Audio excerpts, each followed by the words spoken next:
ನನ್ನ ಬರ್ತ್ಡೇಗೆ ಇಯರಿಂಗ್ನ ಶಾಪ್ ಮಾಡೋಣ ಅಂತ ಹೋದ್ರೆ ಟೋಟಲ್ ಬಿಲ್ ನಮ್ಗಾಗಿದ್ದು 1,00,000 ರೂಪಾಯಿ. ಸೊ ನಾವಿಲ್ಲಿ 1,00,000 ರೂಪಾಯಿಗೆ ಬೆಲೆ ಇಲ್ವಾ ಅಥವಾ ಗೋಲ್ಡ್ ಇನ್ನ ಎಷ್ಟು ರೇಟ್ ಆಗುತ್ತೆ ಅನ್ನೋ ಶಾಕಿಂಗ್ ಅಲ್ಲೇ ಇದೀವಿ. ಸೊ ಇಲ್ಲಿ ನಿಮ್ಗೆ ವಿಡಿಯೋ ನೋಡ್ತಿರೋರ್ಗೆ ಹೆಲ್ಪ್ ಆಗ್ಲಿ ಅಂತ ಪ್ರತಿಯೊಂದು ಜ್ಯುವೆಲರೀಸು ಎಷ್ಟು ಗ್ರಾಮ್ಸ್ ಇದೆ ಅನ್ನೋದನ್ನ ನಾನು ಡೀಟೇಲ್ ಆಗಿ ತೋರಿಸ್ತಾ ಇದ್ದೀನಿ. ಸೊ ಯಾವ್ದೆಲ್ಲ ನಾವು ಇಯರಿಂಗ್ನ ಸೆಲೆಕ್ಟ್ ಮಾಡಿದ್ವಿ ಎಲ್ಲಾನು ನಿಮ್ ಜೊತೆ ತೋರಿಸ್ತಾ ಇದ್ದೀನಿ. ಅದರಲ್ಲಿ ಫೈನಲ್ ಆಗಿ ನಾವೊಂದು 3 ಇಯರಿಂಗ್ಸ್ನ ಸೆಲೆಕ್ಟ್ ಮಾಡಿದ್ವಿ. ನೆಕ್ಸ್ಟ್ ಬಾಕ್ಸ್ ಪೀಸಲ್ಲಿ ಇಯರಿಂಗ್ಸ್ನ ತೋರಿಸಿದ್ರು, ಅದ್ರಲ್ಲಿ ಯಾವುದು ಇಷ್ಟ ಆಗಿಲ್ಲ, ಎಲ್ಲಾನು ನಾರ್ಮಲ್ ಡಿಸೈನ್ ಅಲ್ಲಿ ಇತ್ತು. ಸೊ ಈ 3 ಪೀಸಸ್ನ ನಾವು ಸೆಲೆಕ್ಟ್ ಮಾಡಿದ್ವಿ. ಅಂಡ್ ನನ್ನ ತಂಗಿಗೆ ತಾಳಿ ಕೋಸ್ಬೇಕಿತ್ತು, ಸೊ ಅದಕ್ಕೆ ಗುಂಡು ಕೂಡ ಸೆಲೆಕ್ಟ್ ಮಾಡಿದ್ವಿ. ನನ್ನ ತಂಗಿ ಬಂದ್ಬಿಟ್ಟು ತಾಳಿ ಡಿಸೈನ್ ಸ್ಟೋನ್ಸ್ ಅಲ್ಲಿ ಇದೆ, ಸೊ ಸ್ಟೋನ್ಸ್ ಗುಂಡನ್ನೇ ಹುಡುಕಿದ್ವಿ. ಸೊ ಫೈನಲಿ ಈ ಇಯರಿಂಗು ಮತ್ತೆ ಈ ಗುಂಡನ್ನ ಸೆಲೆಕ್ಟ್ ಮಾಡಿದ್ವಿ. ಸೊ ನನ್ನ ಬರ್ತ್ಡೇ ಬರ್ತಿದೆ, ಏನಾದ್ರೂ ನೆನಪಿರೋ ಗಿಫ್ಟ್ ತಗೊಳ್ಳೋಣ ಅಂತ ನಾನು ನನ್ನ ತಂಗಿ ಹೋಗಿದ್ದಕ್ಕೆ ನಮಗೆ 1,00,000 ರೂಪೀಸ್ ವರ್ಗೂ ಬಿಲ್ ಆಯ್ತು. ಎಕ್ಸಾಕ್ಟ್ ಆಗಿ ಗೋಲ್ಡ್ ಅಂತೂ ತುಂಬಾನೇ ಬೆಳೀತಾ ಇದೆ. ಅಂಡ್ ಈ ಇಯರಿಂಗ್ ಅಂತೂ ತುಂಬಾನೇ ಚೆನ್ನಾಗಿದೆ. ಡೈಲಿ ವೇರ್ಗೆ ನಾವು ಹಾರ್ಡ್ ಆಗಿ ಯೂಸ್ ಮಾಡಿದ್ರು ಕೂಡ ಏನೂ ಆಗಲ್ಲ, ಸಾಲಿಡ್ ಆಗಿದೆ, ತುಂಬಾನೇ ಸ್ಟ್ರಾಂಗ್ ಆಗಿದೆ. ಗ್ರಾಮ್ಸ್ ಕೂಡ ಅಷ್ಟೇ ಜಾಸ್ತಿ ಇದೆ. ಇದು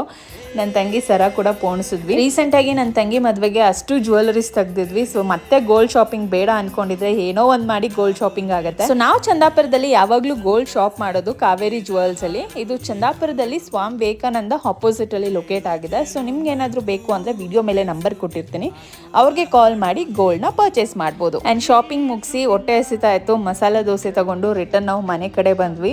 ಅಂಡ್ ಮನೆಗೆ ಬಂದು ಆಲ್ರೆಡಿ ಟೈಮ್ ಆಗಿತ್ತು ಅಂತ ತಾಳಿ ಪೋಣಿಸೋದಕ್ಕೆ ನಮ್ಮಮ್ಮ ಪೂಜೆ ಮಾಡಿ ತಾಳಿ ಕೂಡ ಆದಷ್ಟು ಬೇಗ ಚೇಂಜ್ ಮಾಡಿದ್ವಿ. ಅಂಡ್ ನೆಕ್ಸ್ಟ್ ವಿಡಿಯೋದಲ್ಲಿ ಸರ ಡೀಟೇಲ್ಸ್ ಹೇಗಿದೆ ಅಂತ ತೋರಿಸ್ತೀನಿ, ಪೇಜ್ನ ಫಾಲೋ ಮಾಡ್ಕೊಳ್ಳಿ.